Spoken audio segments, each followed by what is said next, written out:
to breathe, but that's alright. Hush.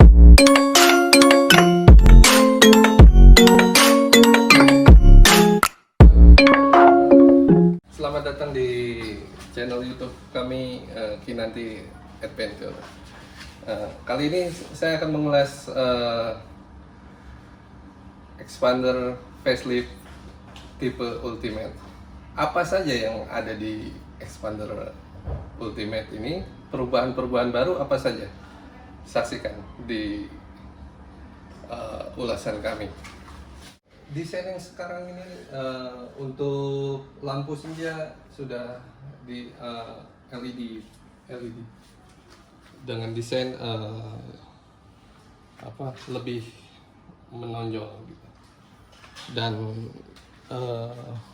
kita bisa melihat di desain grill dan bumper, termasuk ada aksen-aksen warna silver di bawahnya pun, dan fog lampnya masih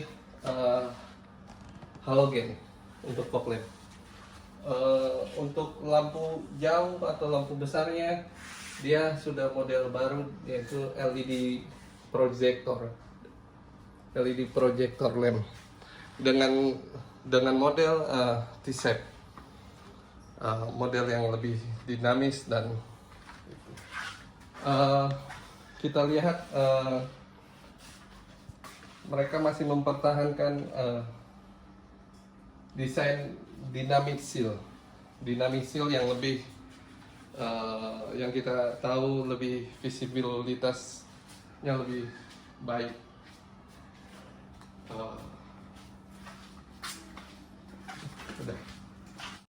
Untuk mesin dia tidak ada perubahan ya. Kali ini dia masih menggunakan mesin yang sama dari expander sebelumnya, yaitu masih menggunakan 1500 cc 1500 cc dengan tenaga 104 horsepower dan torsi 141 Newton meter, 4 silinder. Yang berbeda di sini hanya dia menggunakan CVT yang baru, transmisi CVT itu dia. Oke, kita kembali ke samping. Di samping over fender dia berubah sedikit kalau saya lihat dari versi sebelumnya, termasuk dia diameter bannya itu menggunakan 17 inci, naik 1 inci. Dan kenapa dia ground clearance-nya naik? Itu karena ukuran bannya atau velgnya naik 1 inci menjadi 17 inci. Ground clearance-nya pun naik menjadi 220 mm. Untuk velg dia yang tipe Ultimate ini sudah menggunakan two-tone polish dengan aksen warna hitam dan silver. Dan kita lihat di sini ada komponen side guard warna chrome silver untuk tipe Ultimate. Lanjut kita ke belakang. Kita akan menjelaskan eksteriornya dahulu. Di belakang di sini perubahannya. Lampu dengan desain T-shape. Lampu mundur sudah LED, tetapi lampu rem masih menggunakan halogen. Desain ini berubah, dia lebih agak desain T-shape itu, termasuk dengan aksen-aksen reflektor di bawahnya dan kanan kiri. Dan ini untuk parking back sensor, dua parking back sensor. Lalu di sini tersedia juga untuk kamera untuk mundur, untuk rear kamera, serta wiper belakang dan defogger belakang. Ya, untuk pembukaan bagasinya pun dia hanya ada tombol di sini dan elektrik. Namun dia belum back door, belum power back door. Kita bisa melihat di sini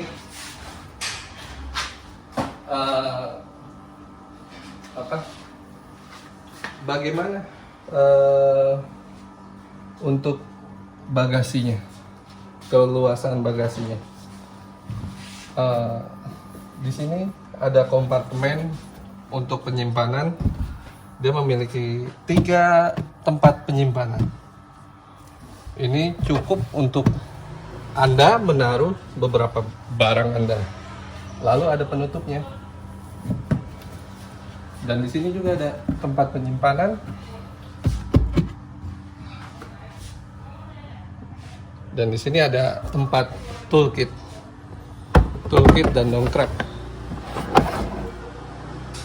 Ya, toolkit dan dongkrak yang ditaruh di bagian sini.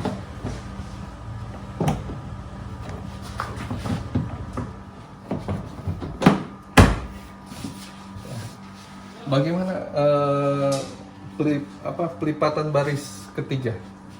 Baris ketiga dia bisa dilipat rata lantai. Di sini kita bisa mendapatkan space bagasi yang cukup luas.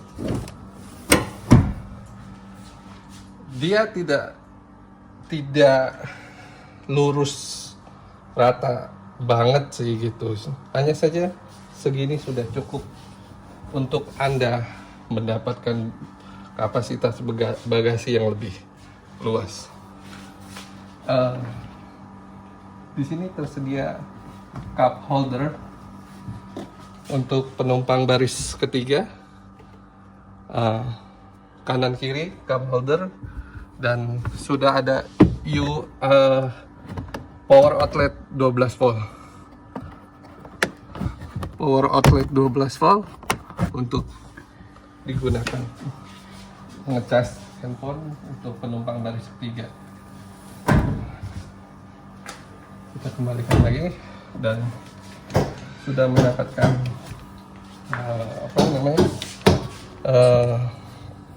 seat belt baris ketiga.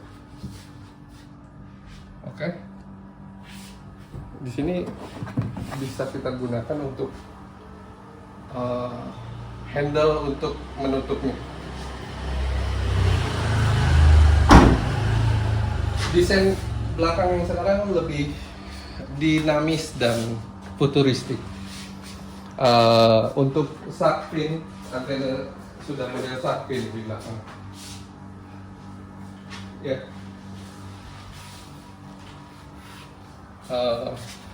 Berhubung ini sudah keyless entry, untuk masuknya kita hanya tinggal menekan tombol saja, lalu kita buka. Tidak usah pakai remote. Remote-nya seperti ini. Remote-nya ada untuk membuka dan menutup, mengunci. Di sini kita masuk ke interior. Di interior perubahannya sangat signifikan dan lebih elegan. Itu sangat banyak perubahannya. Kita masuk. Ya. Kita lihat door trimnya sudah menggunakan elemen-elemen bahan-bahan soft touch Di sini dengan jahitan-jahitan asli, dan di sini masih hard plastik di atasnya. Tetapi sandaran dan sini masih menggunakan sudah menggunakan bahan soft touch, dipadu dengan hard plastik dan aksen warna silver dan beige. Di sini untuk power window hanya disediakan otomatis hanya untuk sisi driver. Dan sini untuk lock and unlock. Oke. Dan kita mulai dari instrumen. Ini dia perubahannya. Setir lebih futuristik dan cukup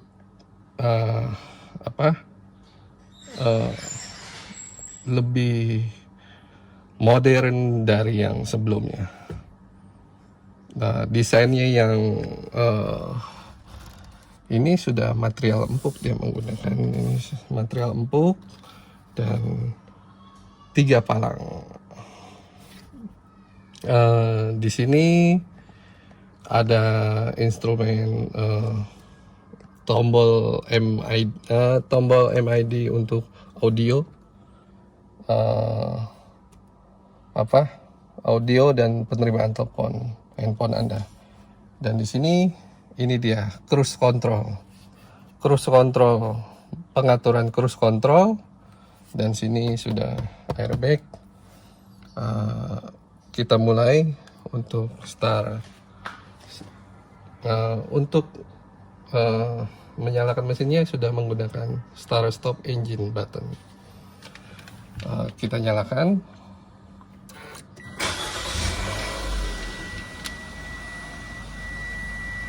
Dan di sini pun sudah tersedia electric mirror dan retract untuk pelipatan, auto retract juga nih untuk pelipatan kaca spion. Dan di sini auto stop and go. Di sini hill start assist. Kita lihat ke MID di sini. MID yang digunakan itu masih sudah digital ya, tapi belum full digital sebenarnya ini. Dia hanya tersedia untuk kilometer, konsumsi BBM, trip A, trip B, dan belum ada model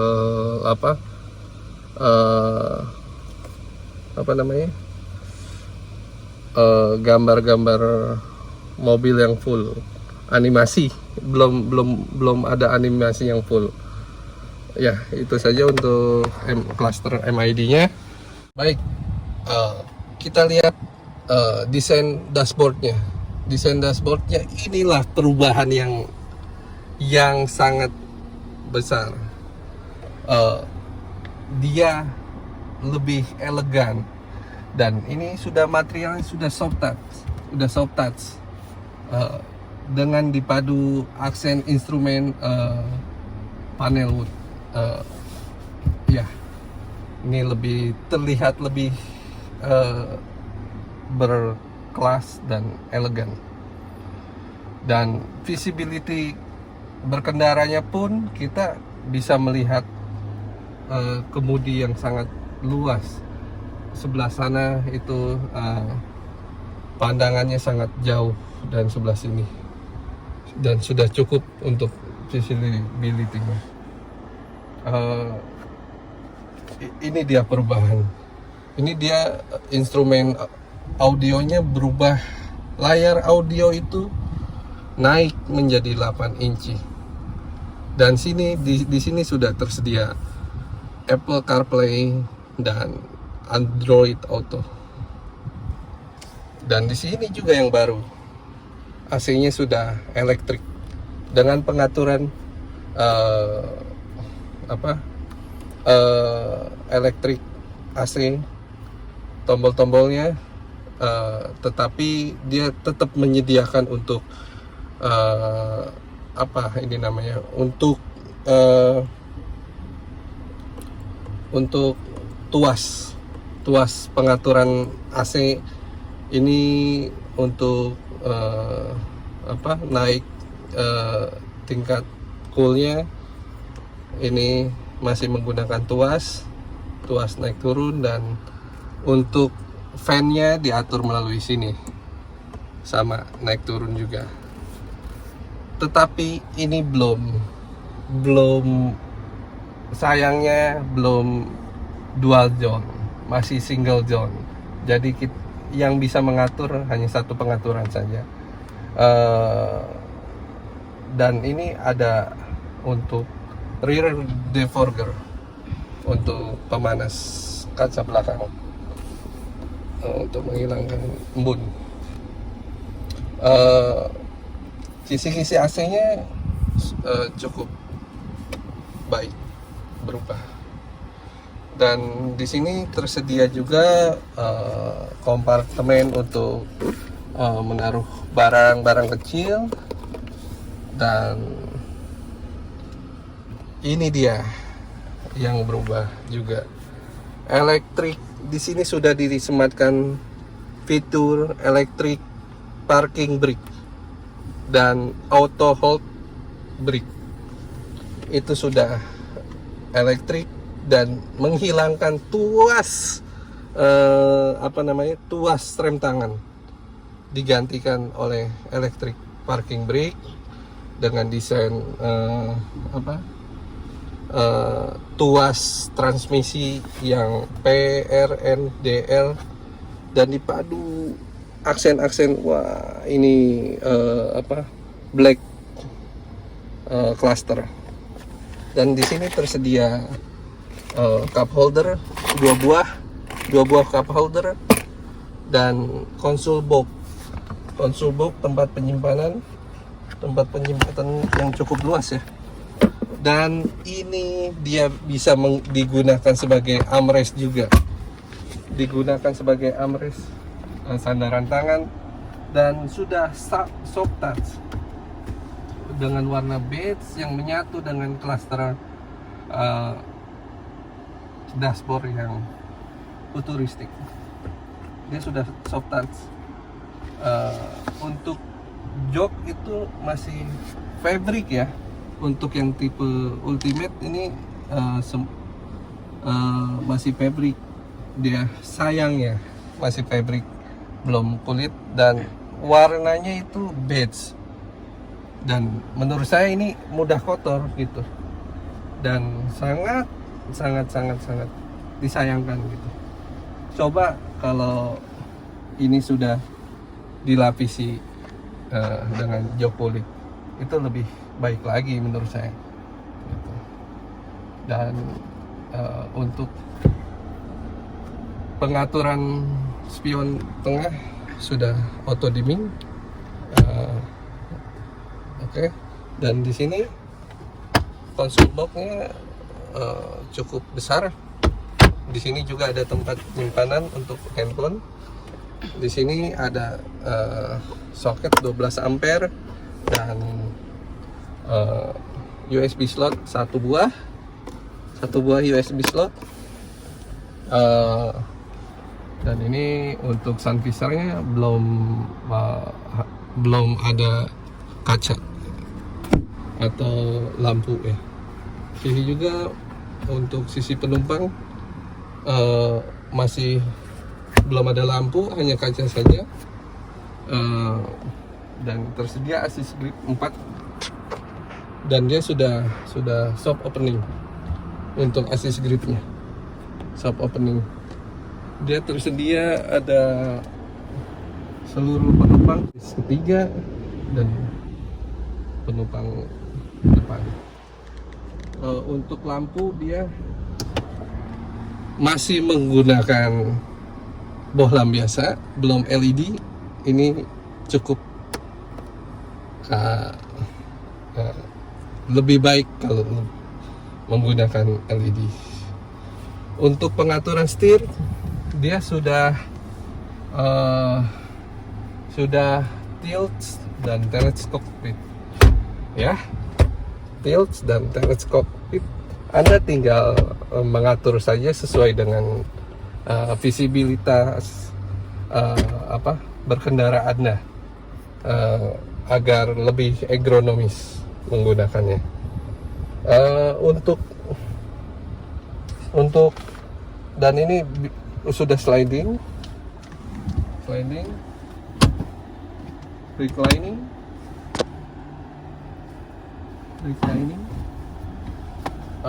sama, dan sudah tersedia juga head adjuster untuk pengaturan kursi driver.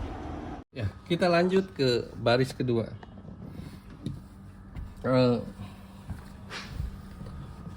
Untuk posisi penumpang di baris kedua, dengan tinggi badan saya yang 178 cm, ini tersedia ruang yang cukup nyaman untuk di baris kedua.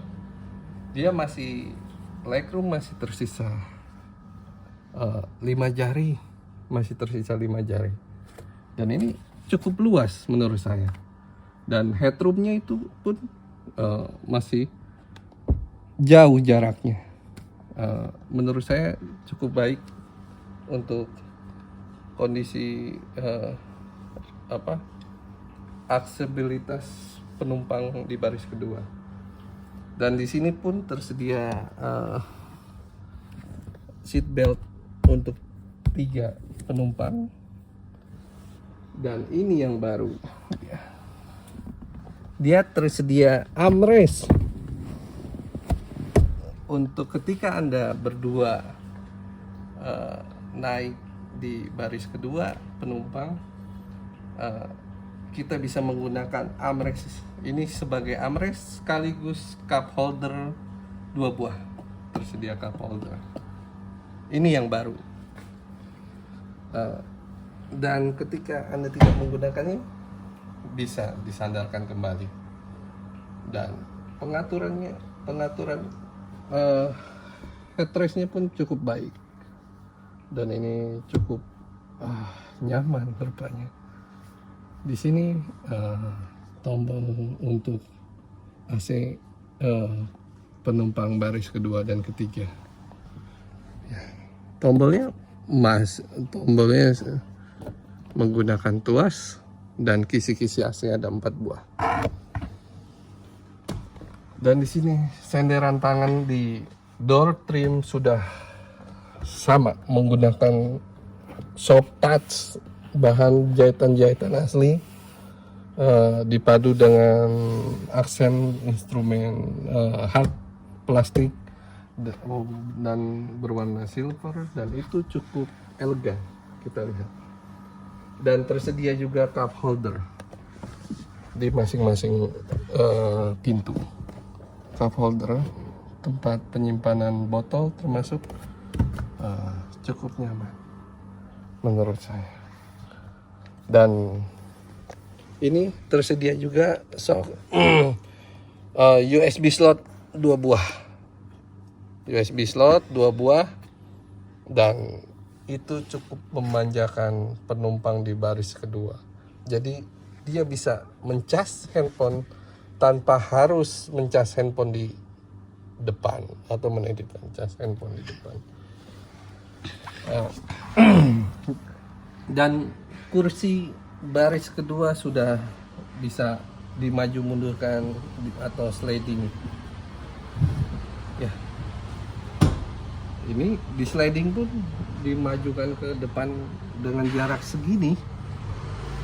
Ini masih tersedia ruang legroom yang cukup baik gitu, yang cukup nyaman untuk penumpang baris kedua legroom. Kembalikan lagi. Lanjut. Ini ketika kita masuk ke baris ketiga, untuk pelipatan joknya sudah one touch tumble. Dan di sini ada apa namanya, sudah cukup baik dia pembukaannya, one touch tumble. Kita coba bagaimana duduk di baris ketiga.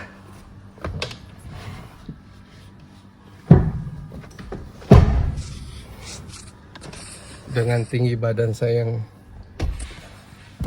178, ini dia bisa dimajukan.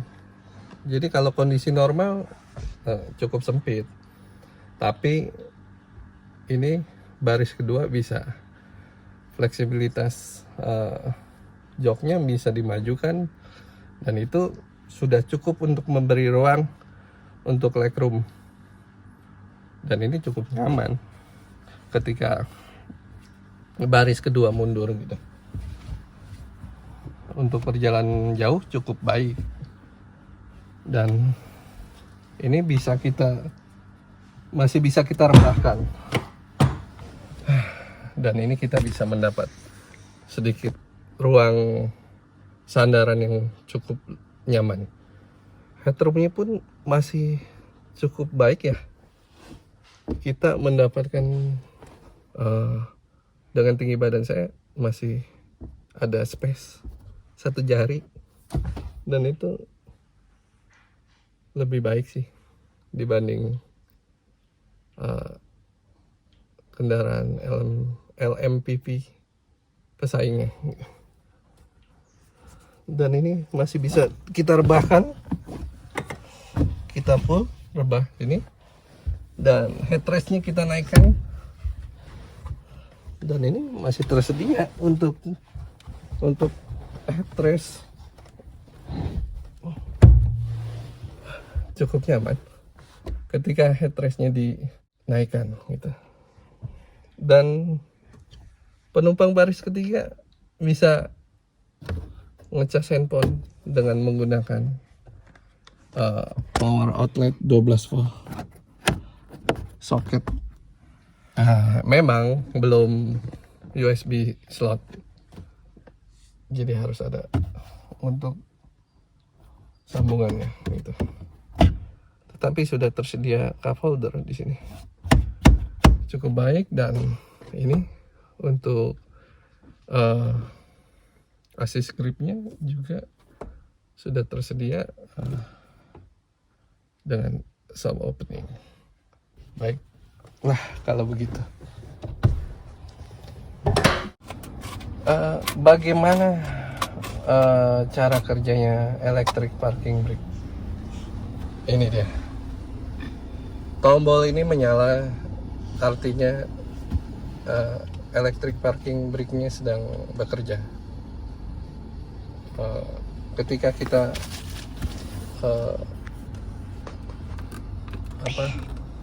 dia tidak bisa kita memindahkan tuas dari P ke R atau ke N. Tapi ketika kita menginjak rem dan menekan tombol di depan ini, itu akan bekerja untuk perpindahan transmisi N atau D. Dan kita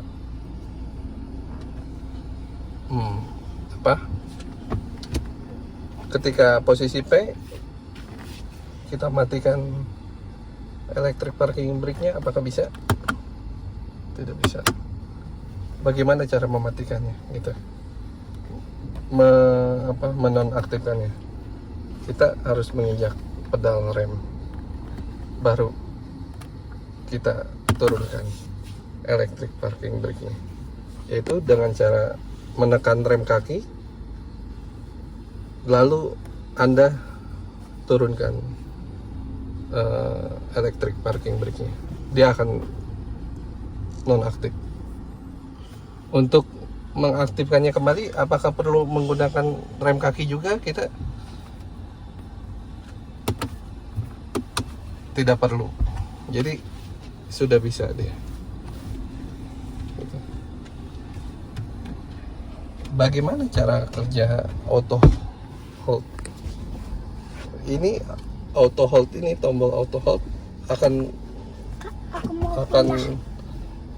akan membantu Anda ketika Anda berkendara di kondisi macet. Jadi Anda tidak perlu mengaktifkan electric parking brake. Cukup dengan auto hold. Dia ketika lampu merah dan Anda menginjak tuas rem kaki, itu akan aktif untuk auto hold-nya. Dan ketika Anda menginjak pedal gas, otomatis dia akan terlepas auto hold-nya dan mobil akan maju dengan sendirinya. Itulah cara kerjanya auto hold. Gitu. Kita bisa melihat di sini. Saya akan aktifkan auto hold-nya. Dan saya turunkan electric parking brake-nya. Di situ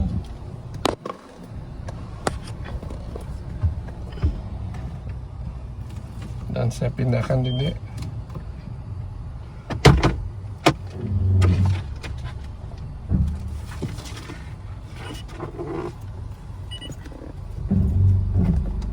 Oh, tekan tombol setelah pegang.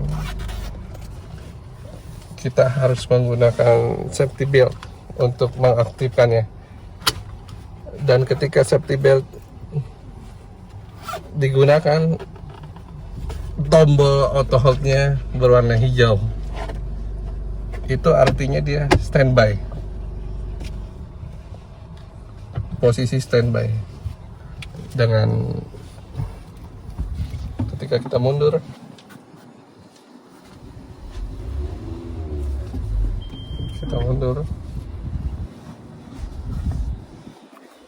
tombol auto hold-nya akan berwarna putih. Ya, ketika kita jalan dan kita menginjak rem kaki, dia otomatis berwarna putih. Auto hold-nya bekerja. Oke. Kita majukan, berwarna hijau. Berhenti di tombol D, dia tidak maju. Itu artinya dia aktif auto hold-nya. Harusnya di D itu otomatis kita maju, tapi dia menahan beberapa menit. Dan ketika kita menginjakan pedal gas kita, dia akan aktif dan akan merilis dan berwarna putih dan hijau kembali ketika berhenti. Jadi ketika dia standby itu berwarna hijau. Dan ketika dia aktif melakukan pengereman otomatis, ketika dia berhenti dan kita melakukan pengereman, itu dia berwarna putih. Ya, itu untuk tandanya. Nah, itu berwarna putih. 7 penumpang. 6 penumpang. Enggak, 5 enak. Kita pakai auto hold. Nih, auto hold-nya kita aktifin. Nah, otomatis di auto hold-nya. Begitu kita rem tangan udah langsung masuk. Ini kita berhenti nih, kehilangan momentum di tanjakan nih. Ini sekitar berapa derajat nih? Jati ya? Nih, ini di D nih transmisi. Otomatis dia ngelepas si auto hold-nya begitu kita injek pedal gas nih itu masih nanjak terus tuh, masih sekitar 100 meter. Ini Dide nih, transmisinya Tetras. Dide, nah, Dide, kita lihat Dide. Tadi sempat kehilangan momentum nih Dide. Oh ini berapa derajat nih? Tetras nih. 40.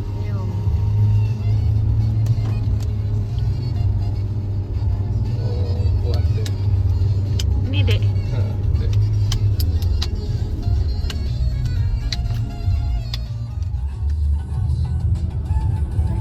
Itu kenapa pas aja Yang sebelah kiri got. Oke.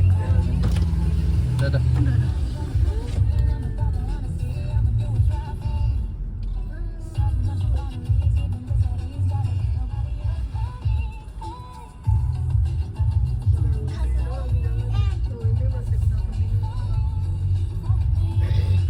Nih, siap ya.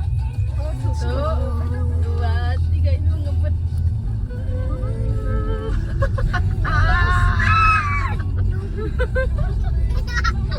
Aduh, pegangan ya. Ke atas. Ada kamu nanti pegang. Ini juga ada. Apa ini? Turun ya.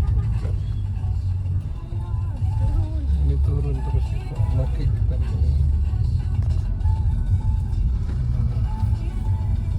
Ini gede nih. Nih ya, siap ya. Siap. Lagi. Ah. Oh, ini kita kembali ke Pegangan. Siap ya. Kayak naik gitu ya dek. Roller coaster. Demikianlah video kita kali ini. Secara akumulatif apa yang didapatkan dengan perubahan pada expander facelift ini, menurut saya cukup worth it untuk kita bisa memiliki kendaraan ini. Dari sisi berkendara, akselerasi itu cukup menyenangkan dan baik. Ketika dan termasuk posisi baris kedua, kapasitas bagasi itu cukup besar. Mengingat hobi kami adalah adventure, kami membutuhkan kendaraan yang bisa menunjang kegiatan kami yang LMPT tapi mendekati versi SUV. Kita bisa membawa keluarga, namun kita juga bisa diajak untuk berpetualang dengan desain yang baru dan suspensi yang ada perubahan suspensi. Suspensinya dia lebih baik dan itu cukup nyaman. Walaupun ground clearance-nya naik, dia tidak limbung. Biasanya kendaraan kalau ground clearance-nya makin tinggi itu dia akan limbung. Tapi expander sudah melakukan perubahan itu sehingga kita tidak limbung dan cukup nyaman. Untuk kali ini saya pribadi cukup puas.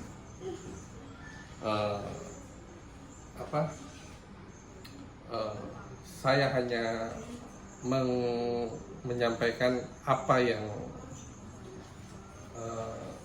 saya rasakan ketika berkendara di sini menggunakan expander tipe Ultimate. selera orang berbeda-beda. Nah, sesuai dengan kebutuhan, saya membutuhkan mobil dengan model dan tipe seperti ini untuk menunjang kegiatan harian dan bisa digunakan untuk di segala medan. Ya, terima kasih. Jangan lupa like and subscribe di Kinanti Adventure. Terima kasih.